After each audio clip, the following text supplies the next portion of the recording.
মদিনায় গেলাম, রওজা শরীফে দাঁড়াইয়া দাঁড়াইয়া কান্দে বলি ইয়া রাসূলুল্লাহ, এতদিন বাড়িতে গড়ে দাঁড়াইয়া তোমার সালাম দিতাম, খেলে খেলে আমার রুহটা তোমার কদমে পাঠাইতাম, আজকে আমি আপনার কদমে হাজির হয়ে গেলাম।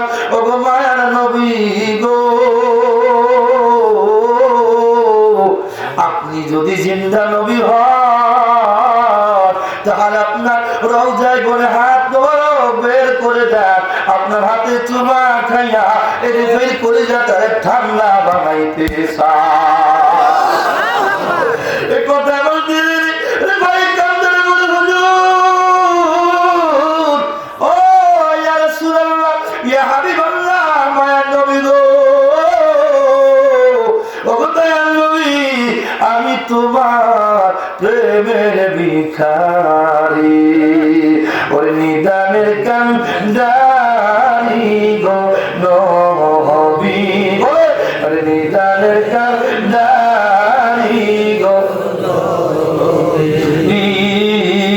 আইসো নবী সামনে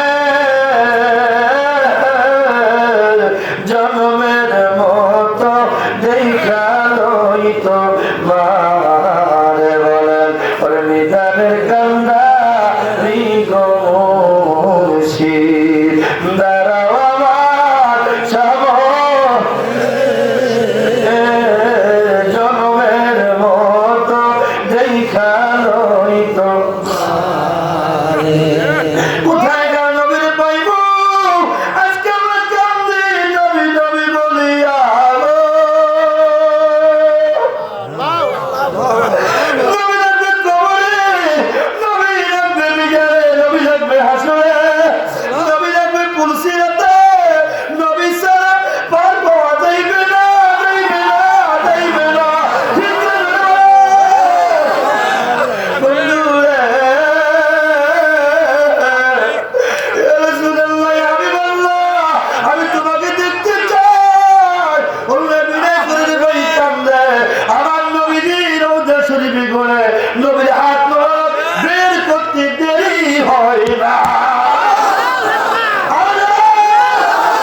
আমার নবী ডাক দেখায়, ওরে ভাই পাগলামি করে না।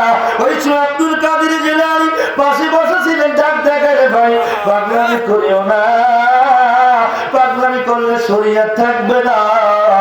তোমরা জানো না আমি তো দুনিয়ার পাগল না, আমি ঘর বাড়ির পাগল হই না, আমি নারী বাড়ির পাগল হই না, আমি আমার মাসুকের পাগল, আমি আমার নবীর পাগল, আমি আমার নবীর দেওয়ানা।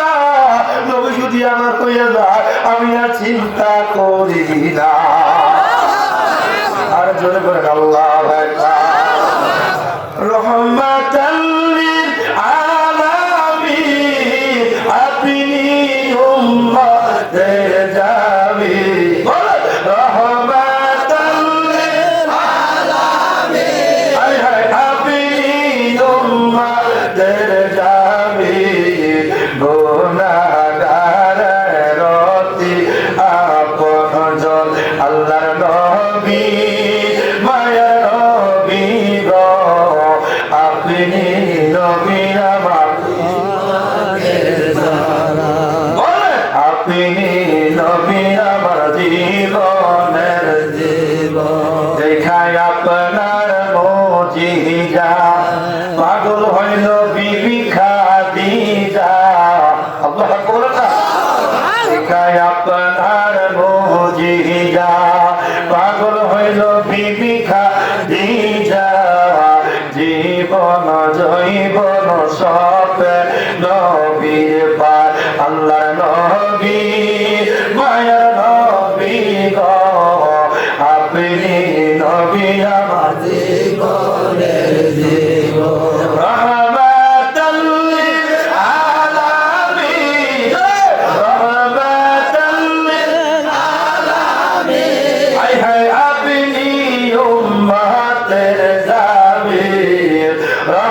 মানুষ, আমার নবী মরে নাই, আমার নবী জিন্দা।